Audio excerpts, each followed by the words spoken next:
soul of the city. What is going on, St. Louis City fans and MLS fanatics? Welcome back to another episode of Soul of the City, brought to you by First Touch Media.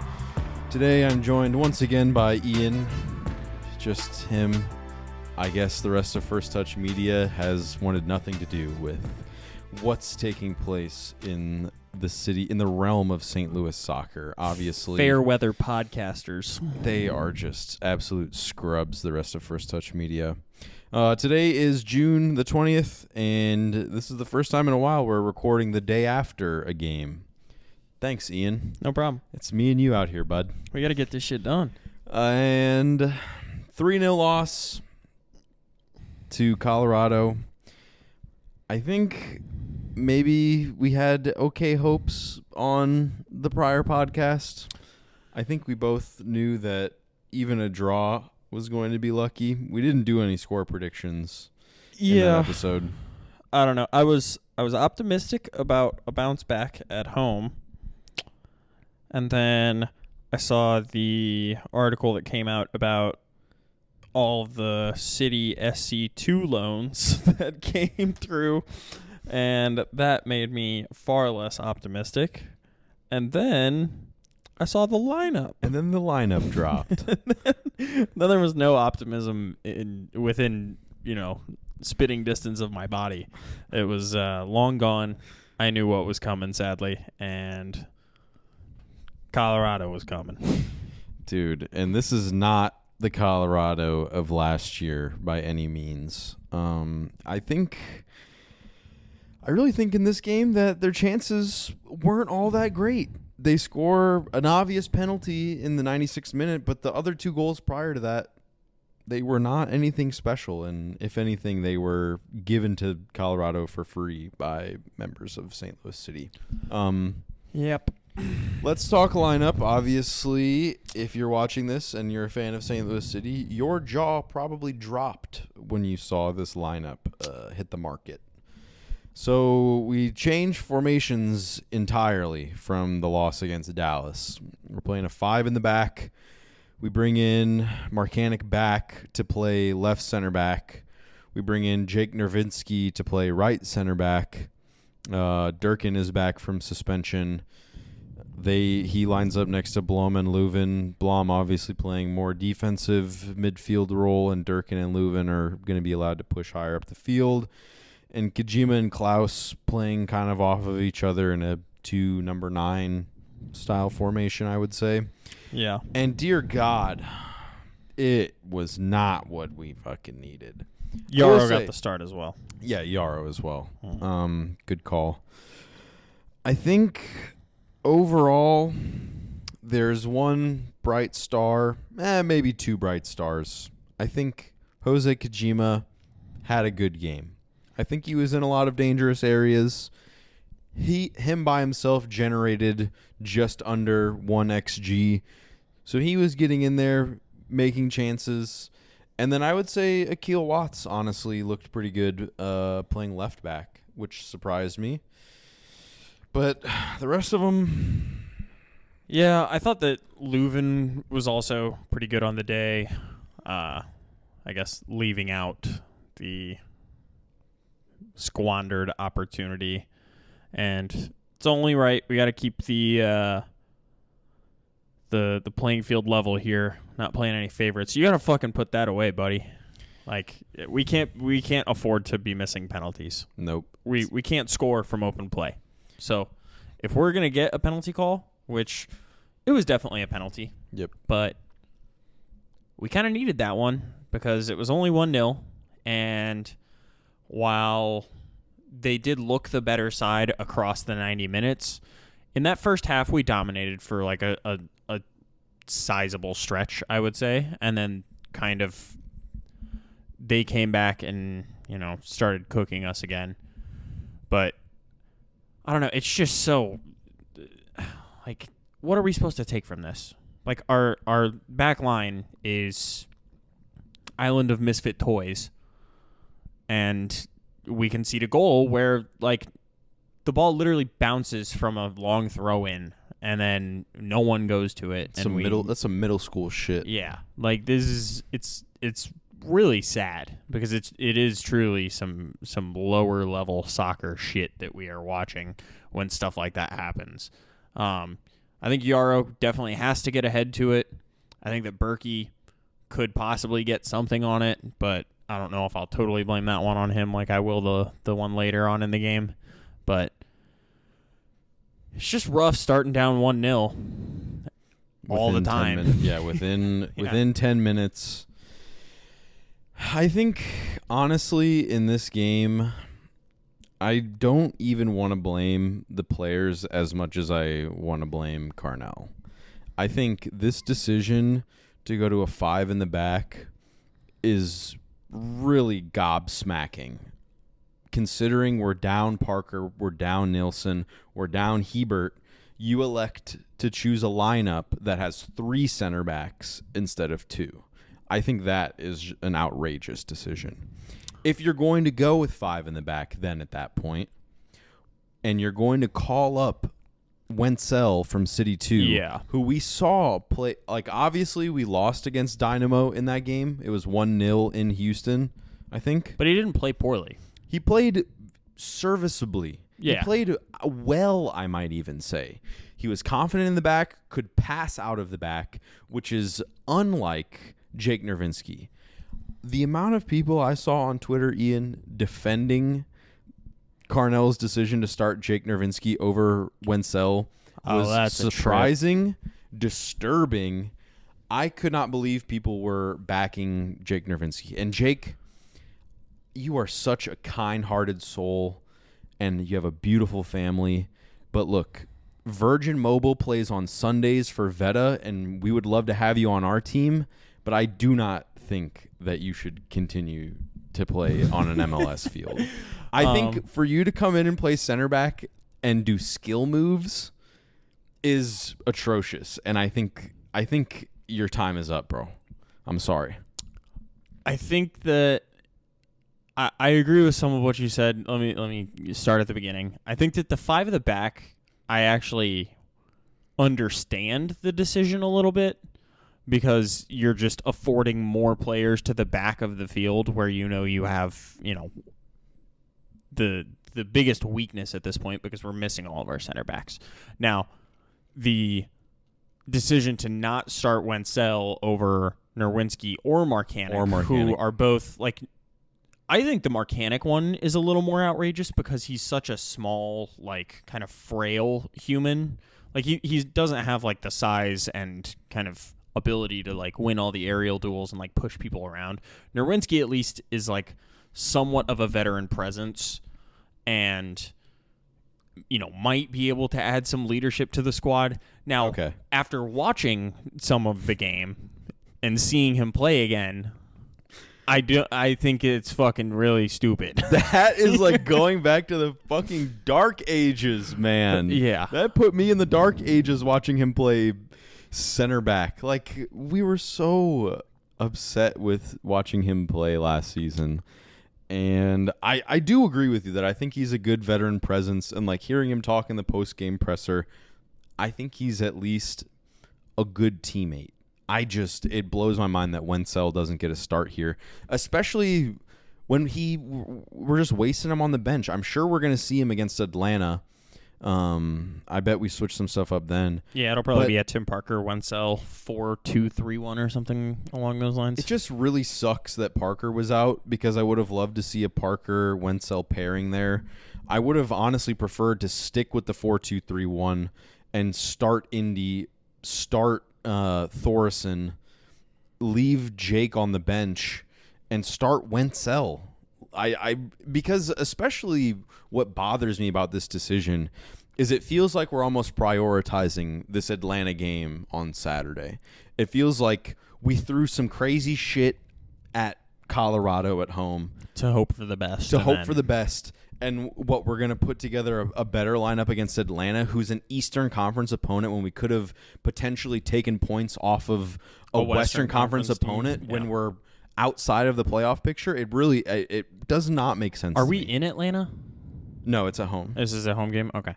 Yeah, I totally agree with your rationale there. Like, I don't understand not like I get that they may have played at the weekend, but dude, just play them again. And to a certain degree, like we don't have some of the starters. Like Tim Parker's out, Nielsen's gone, Celio's gone from injury. Like we're missing quite a few players. Yes. But it's not like he made a whole lot of changes in the midfield and attack because we're still playing Blom and Leuven and Kojima and Klaus, 4 of our primary midfield and attack. And then Durkin's coming in, and I'd assume we're going to see Durkin again at the weekend. Yep. So I don't really understand the rationale of just making so many changes to a lineup that, like, it's 4 days. Can we not have enough fitness to play 2 games in 4 days? Is that too much to ask?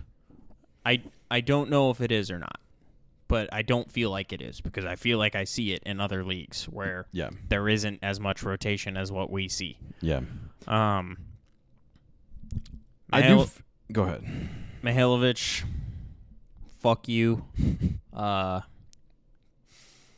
Getting a hattie on the day. Dude, you're just fucking stat padding against scrubs at this point. Like, you're like Russell Westbrook, honestly, the way you're fucking stat padding, bum.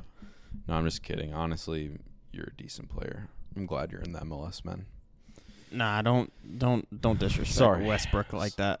Sorry, you're right. That's a multiple time MVP of the league. I know.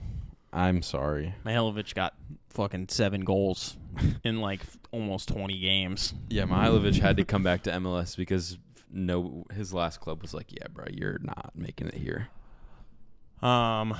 So the second goal that we concede is, oh God, why can't I think of it now? It's the wide ball that Berkey. Oh yeah, Berkey. I've been waiting for this fucking day, bitch. Stop it. Stop right now. Don't talk about my captain. I'm like kidding. That. It's definitely Berkey's worst performance of the season. Probably worst performance in a City shirt.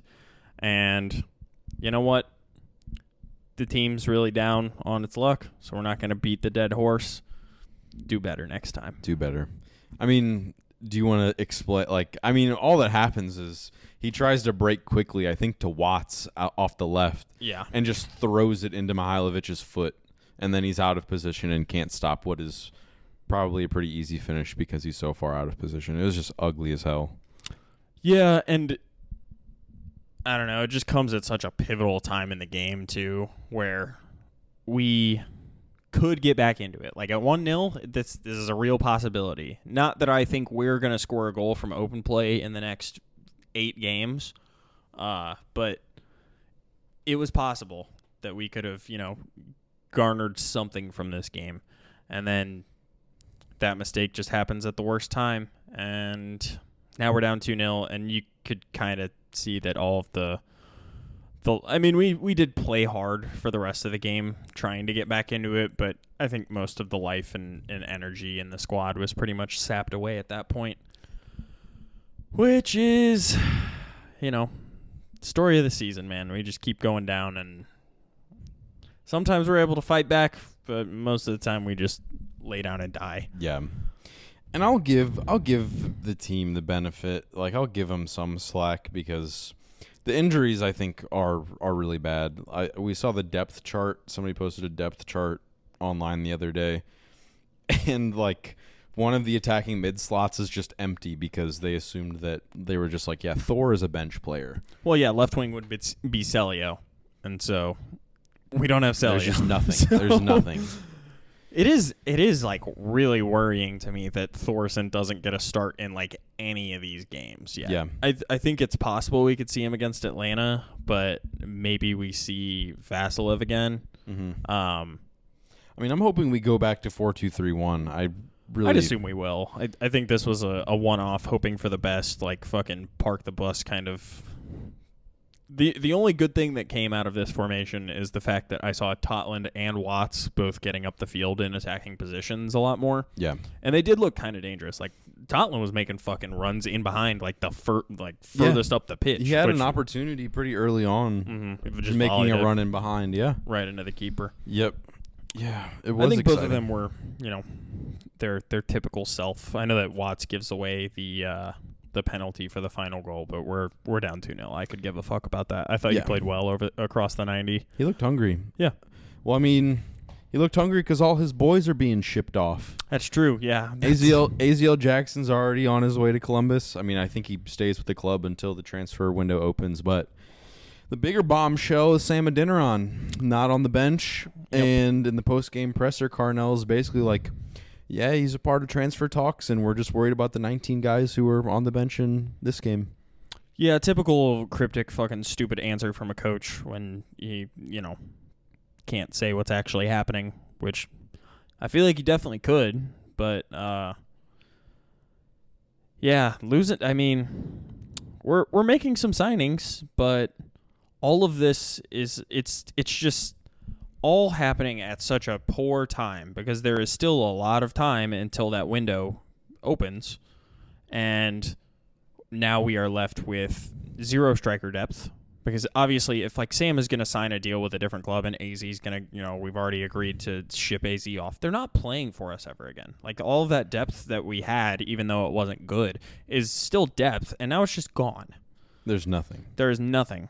So if we get a striker injury, are we really shipping out Thorson as our starting striker?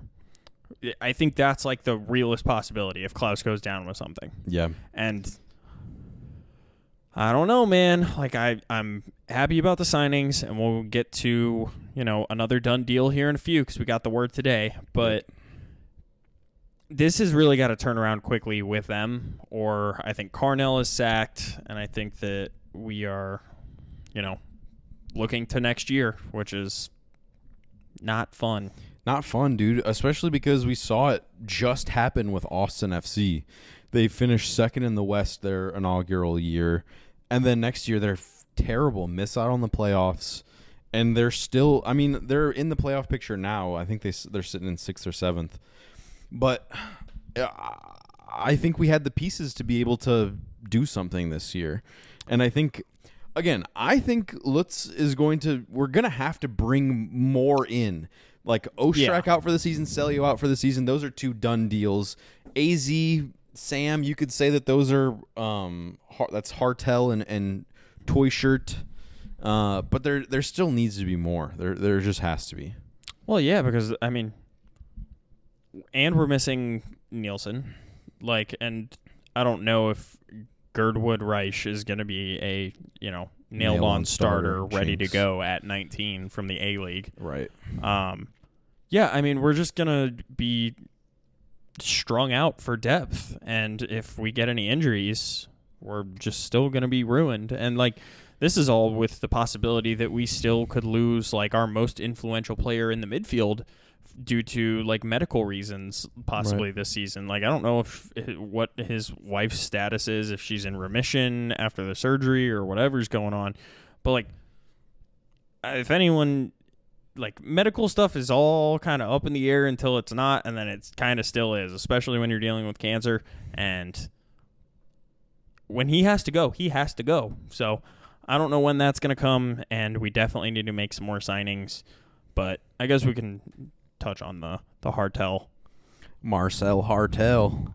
Yeah, it kind of, comes at a weird time because I want to be happy about it, but I'm just fuck, man, we suck. So it feels good to get what could be kind of an instant star into our team, and we're gonna need him to be that. He's done at St. Pauli. They said done deal today, and it is on a free because he is free agent, out of contract. Yep, and he will be a DP for St. Louis City, so somebody is getting bought down. I think we were thinking it's going to be Berkey.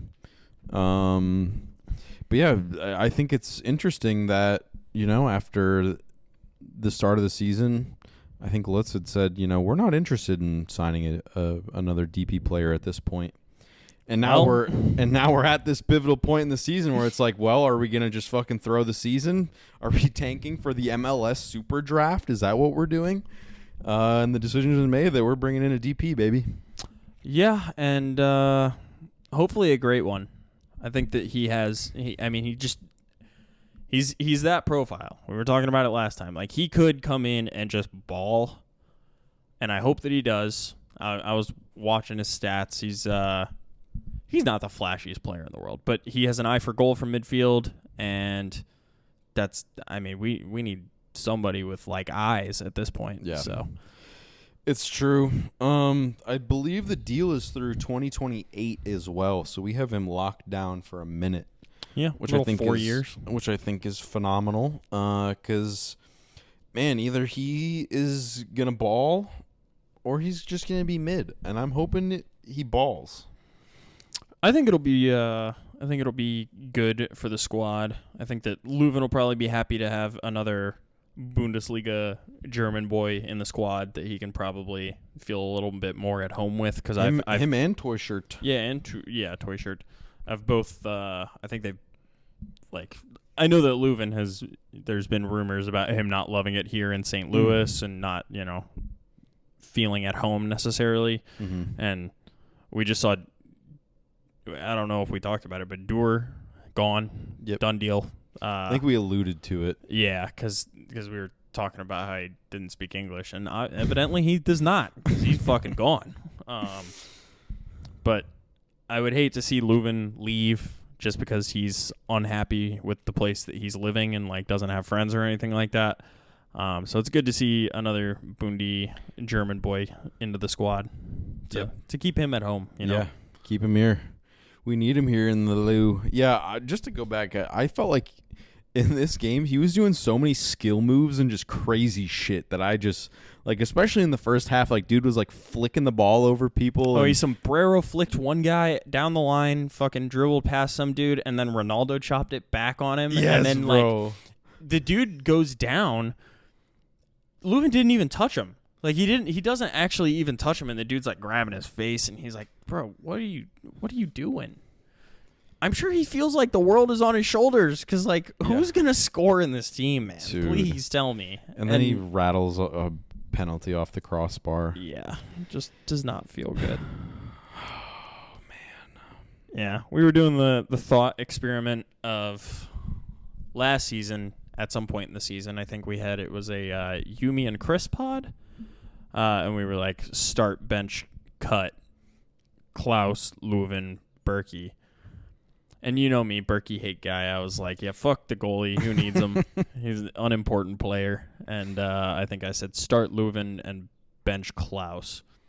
And I don't know if I would still put Berkey in that start position because I still think that you can garner, a good amount of goalkeeping prowess at a easier rate than you can find such a high quality midfielder. But I think it's definitely Klaus going to the bench, especially after this performance. No, man. it's Klaus getting sold. Klaus cut, yeah. Yeah. Well, you can't say sold in those because then it's who could I get the most money for? Yeah, It's true. No. So yeah, I know what yours would be. Fucking Berkey start, Leuven bench. Yes, indeed. Berkey is just too impactful, man. And it sucks that he left an impact on this one. Oh, come on, man. You can't do that to him. You can't do it to him. Dude, we suck his dick every episode. We do. He honestly was kind of due for some fucked up shit to happen. He's been playing out of his mind. And it just sucks because some other fucking goalie is going to be an all-star, and I still will stand on I think he's the best goalie in MLS. It might be Martin Peiss, honestly. He might He just had a disaster class against Minnesota last night. Oh, really? I didn't peep that. They're also saying Matt Freese for New York is having a phenomenal season. I think he'll probably Red be Bulls? New York City FC. Okay, gotcha. I think he'll probably be the all-star team keeper. We'll see, though. I don't know. I doubt any St. Louis players making it in, though. Nobody gives a fuck about us this year. Not right now. Well, are we really giving them a reason to? Not in the slightest. Nope. You can come to St. Louis and get a nice 3 points and a 3-0 shutout. Last night, I won't say our friend because we haven't really talked about him, but Chat City Tactics with Michael. He was like, I've been searching for any kind of attacking prowess in St. Louis. Has anybody found anything like that yet? And I was like, no, but I found a quarter between my couch cushions. And that's where we're at in the season. I'm digging in my fucking couch cushions looking for excitement. I am more likely to find fucking buried treasure than I am a goal in this squad right now. So, I guess let's move it along to Atlanta. Hot Atlanta.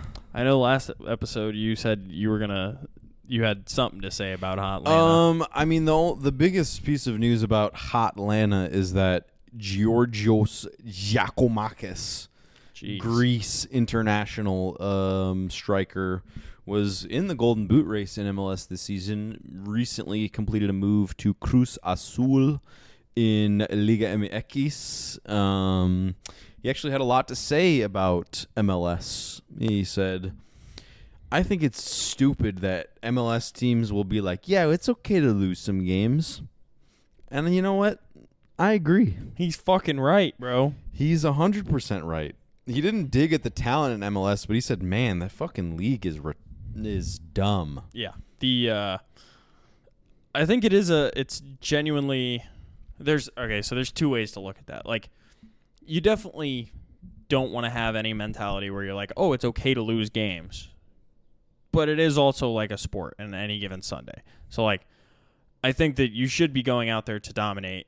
And in a salary cap league, you're going to see more parity than in any other type of, environment. So I think if you're looking at it from that lens, you're going to lose some games. But I also think, in a salary cap league, when you spend the least amount of money, you are probably going to be the worst team in the fucking league. So he's definitely onto something there. I'm not okay with losing games, and I don't think that St. Louis is either. So maybe we should step it up. Let's Carnell and just the before boys. we talk about Atlanta anymore, there were so many like sad images from the game last night. So like probably 15 minutes before the end of the game, you can see that like the far end where the camera's pointing to, like 50% had already left, and then post game, at the start of the season, we'd win a game, we'd be like, nah, nah, nah, nah, nah, nah. We'd be singing songs and shit, and the north end was fucking empty. It was a desert, it was desolate, and it was sad. Well, So, that's what losing does. I think that's one of our worst home performances. I mean, I think that the KC game last year in the playoffs is up there. Number one. It's probably number one. But I think in terms of regular season performances at home, like we've had some rough ones this year, but last year it was pretty much a fortress. Mm-hmm. We would almost always get something at home, and we have not seen a loss like that at home. No. I don't think in the regular season thus far. So I can't blame the fans for walking out. They should, as a fan, you've only got so much bandwidth and leverage in terms of what you can do to kind of get the team moving in the right direction. And if leaving early and making it look bad for the ownership and the front office is, one of the ways that you can do that. So I'm happy to see it, honestly. We're not going to stand for being shit. Yeah, it's true. I think I've said it before that St. Louis has just always been, I won't say a lucky city, but we've just been so fortunate with sports teams in the past where, like, if we're good, we're going to fucking spend our money to go watch some good-ass fucking sports. Yeah. Everyone. The county, fucking past the county, the city, everyone's going to come to these games. But if we're bad, you can call us fair weather fans, but we just don't celebrate mediocrity. I think there's like some validity to being a fair weather fan, because how are you supposed to like tell the business that is essentially stealing your money and your happiness that you want that to change? Yeah. It's like, okay, I'm just not going to give you my money. Well, it's easy for us because we can just get in front of a camera and yell at them. and just say whatever the fuck we want. And hopefully they're watching. I know Lute's been paying attention, and Carnell. But yeah, this Atlanta game will be interesting. Obviously, Thiago Almada, 5 goals, 1 assist on the season. 2022 World Cup winner. It's our first ever meeting against Atlanta. Yeah. They have Dax McCarty. Yeah. Yep. He has no goals, no assists on the season. No, he doesn't. He's just like this MLS regular. He played for Nashville Maybe since their inception. A Jared Stroud kind of lifer. Yeah, he played. I think he got his career start in Chicago, if I'm not mistaken. Okay. He was a Chicago Academy product. And honestly, I don't know why the fuck I'm even talking about him because he's not that great.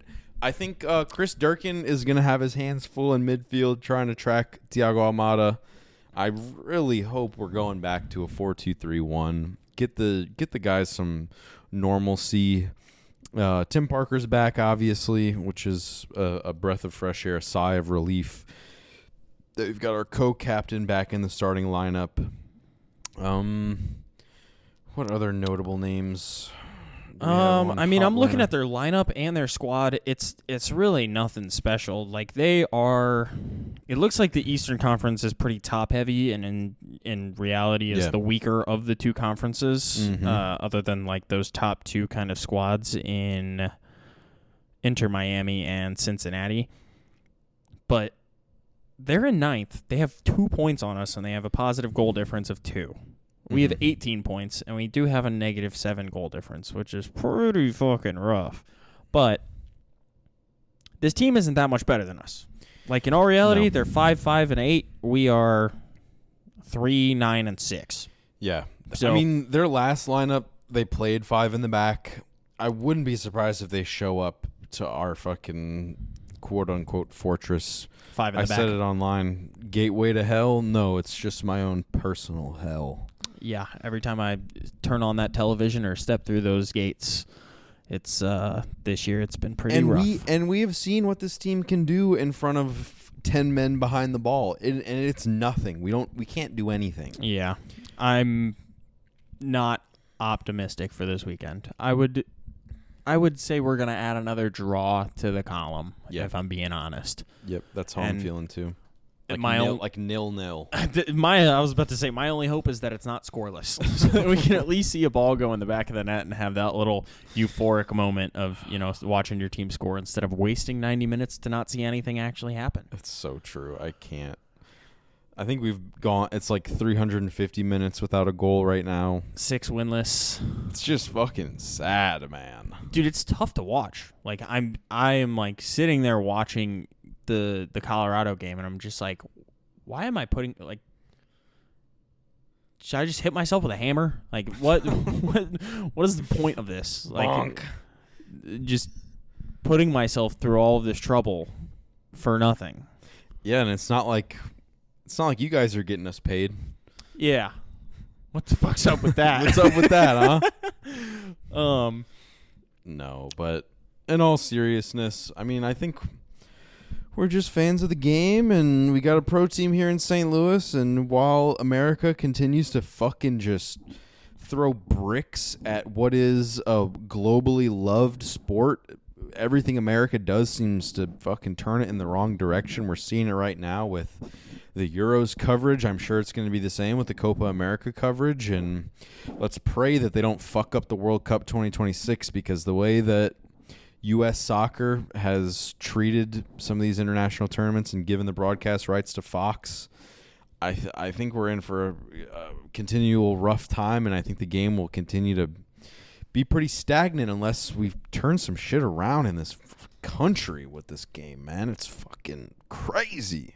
Yeah, that's why instead of watching the Euros from home, some of us from First Touch Media have actually elected to get on a plane, head over to Signal Iduna Park in Dortmund, and see the Italy-Croatia game, which as of today, after Spain beat Italy, will now be a deciding game as to who makes it out of the group there. So Croatia or Italy, the winner's going to go through. Spaghetti Mafia. Yep. We're going to be out there supporting the Italians. We'll be with Mickey and his brother, who are both quote-unquote Italian.